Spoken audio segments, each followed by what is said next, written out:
Stephanie is with us in San Antonio, Texas. Hi, Stephanie. How are you? I'm great, Dave. How are you? Better than I deserve. What's up? I thought you'd say that.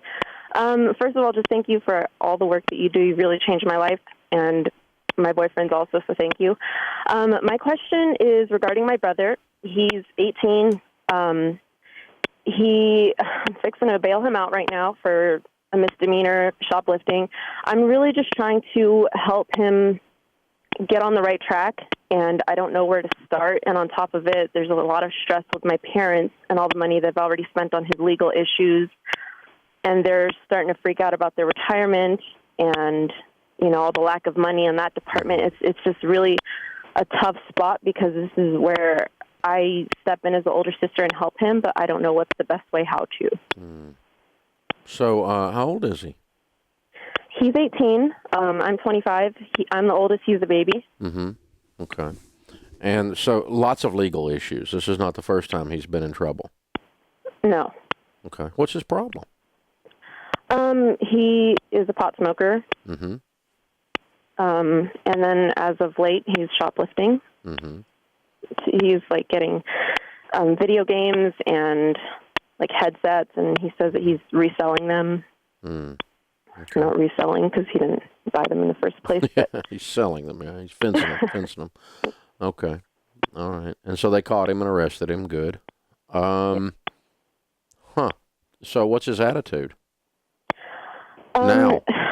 I just got off the phone with him from the county jail that he called me from, and he is very apologetic, and I expressed to him how disappointed I am and how sad he's making all of us, and he says that he wants to turn his life around and he needs help, and I just don't want him to feel alone, and I think that's where he's coming from. He feels like my parents are kind of against him, even though they're not. They want what's best.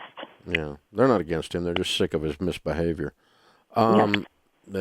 Which anybody would be that's sane.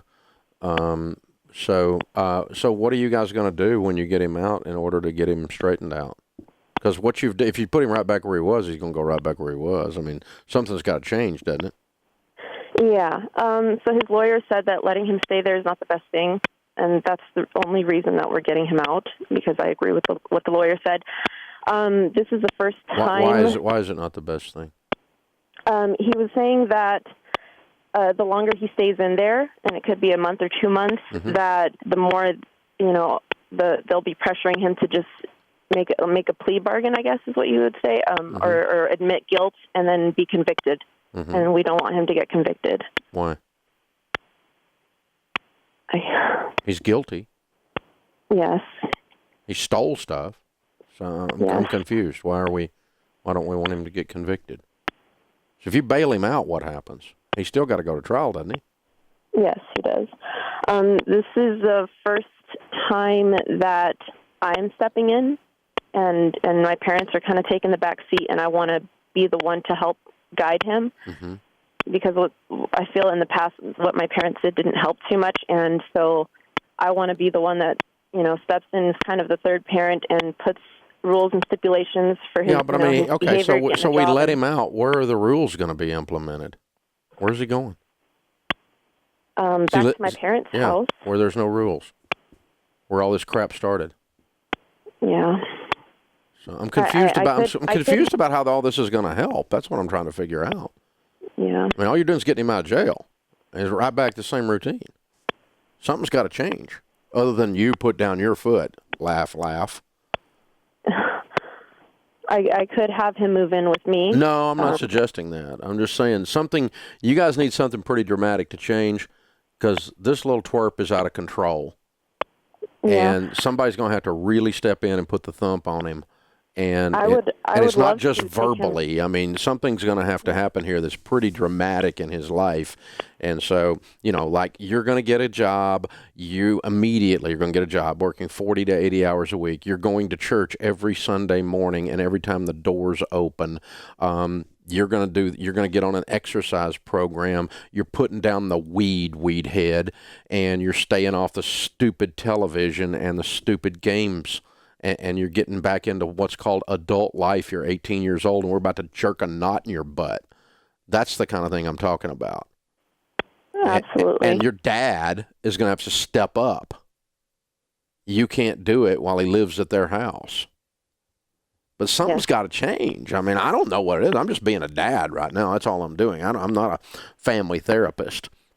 But I can tell you what would happen at our house if something had happened with an 18-year-old like that. Their life would have come to a freaking end. I mean, we would have, but just duct tape would be involved. You know, I mean, we're going to change some stuff, you know, and that's what needs to happen is somebody needs to love him enough to not only suggest boundaries, but to enforce them. And your parents need to put him on the street if he's not going to behave. He's 18. Yeah. It's time to grow up. I mean, you're going to live by our rules if you're in my house. And so I suggest what you probably need to do is you probably need to see your pastor and probably see somebody in the substance abuse community and get some really solid boundaries laid out that are not, you know, just Dave Ramsey yakking, okay? It needs to be, you guys need to put in place some kind of a program that guides this young man because the guidance he's gotten so far has not been strong enough. And somebody's going to have to get all up in his stuff. And that's all I can tell you to do. Otherwise, you're just another enabler. You're just a miniature version of your parents. And you just, I got to get him out of jail. Why? Might be good for him to sit there a little while. Might help him change his little heart.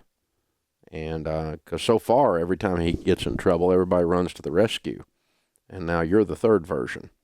So you want to make sure you're not in an enabling role here. And the only way you can do that is to have some very specific set boundaries that someone in the substance abuse community and or your pastor help you put in place, and then you and your mom and dad agree to enforce them. Otherwise, you're just kidding yourself that you're quote-unquote being nice, and you're not really helping him.